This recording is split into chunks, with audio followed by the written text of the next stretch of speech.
Hello beautiful people, আশা করছি যে যেখান থেকে দেখছেন সবাই সুস্থ আছেন এবং ভালো আছেন।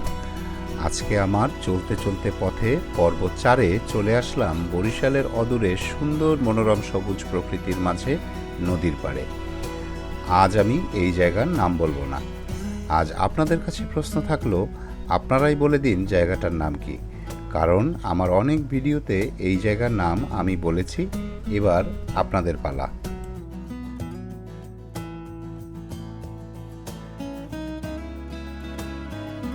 এবারের রোজার ঈদের এটা তৃতীয় দিন।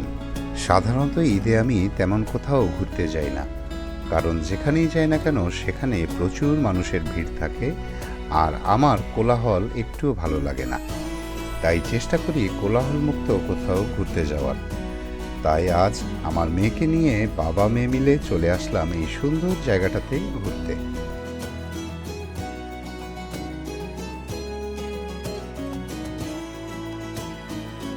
জায়গাটা আমার ভীষণ প্রিয়। এখানে আসলে আমি প্রাণ ভরে নিঃশ্বাস নিতে পারি।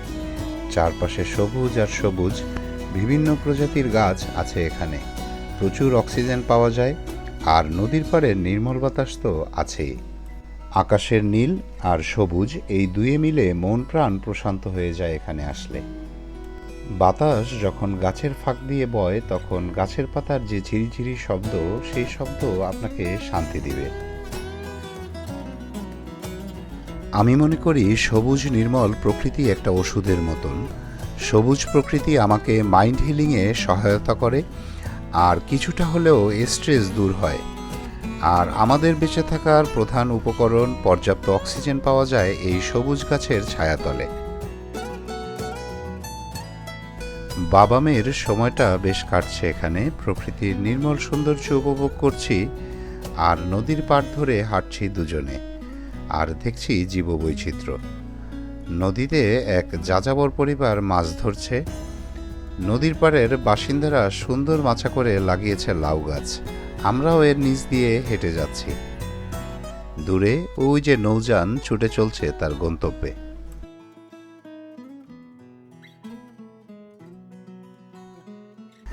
এবারের আমাদের ঈদের ঘোরাঘুরিটা ছিল একটু আলাদা। লোকালয় থেকে, কোলাহল থেকে প্রকৃতির মাঝে বেশ ভালোই লাগছে আমাদের। গাছের নির্মল ছায়া আর নদীর পাড়ের সুন্দর বাতাস উপভোগের মজাই আলাদা। সবুজ প্রকৃতি ভালো লাগে না এমন মানুষ হয়তো খুঁজে পাওয়াই যাবে না। কিন্তু এই সবুজ প্রকৃতি যা আমাদের বেঁচে থাকতে সহায়তা করে তা দিনকে দিন কমছে। বৃক্ষ নিধন হচ্ছে, নতুন করে কেউ গাছ লাগাচ্ছে না। যাও কেউ লাগাচ্ছে তা প্রয়োজনের তুলনায় খুবই সামান্য।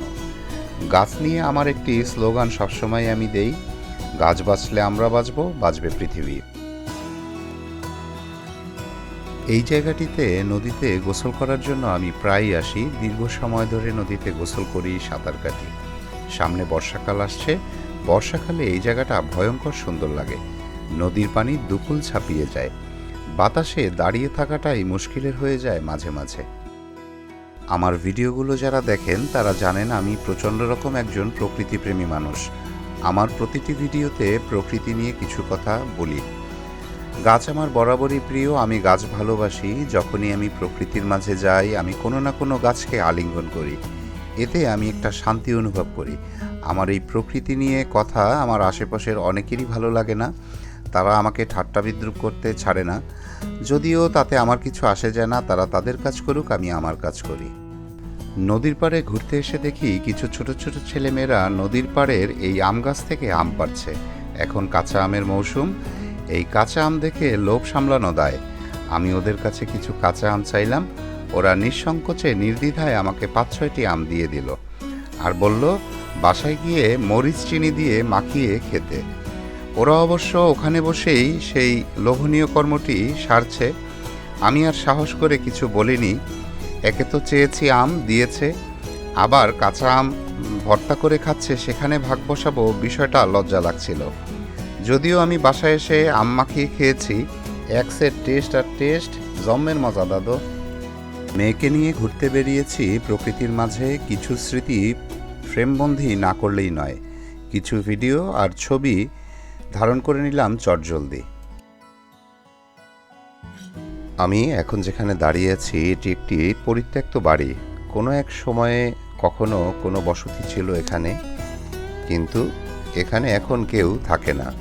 পড়ে আছে একটি ভাঙা অবশিষ্ট বাড়ি, যা এখন শুধুই স্মৃতি হয়ে রয়ে গেছে।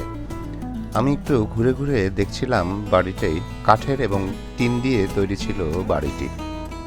বাড়িটির চারপাশে সবুজ গাছে ঘেরা এবং বাড়ি থেকে দূরে নদী দেখা যায়। এই নদীটির নাম কীর্তনখোলা। এই নদী দিয়ে বরিশাল ঢাকা লঞ্চগুলো চলাচল করে।